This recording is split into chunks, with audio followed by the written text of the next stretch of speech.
Ayan, magandang umaga. Okay. Umitas po tayo ngayon ng guyabano.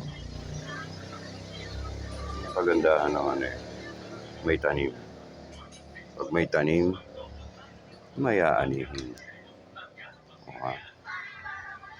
Ang daming antik. Malapit na mahinog yan. Bago matapos tong taon na to, hinog na lahat yan. Sabi pag malalayo na daw yung tinik, magkakalayo na siya, tsaka medyo madilaw na, pwede nang pitasin yan at magulang na yan.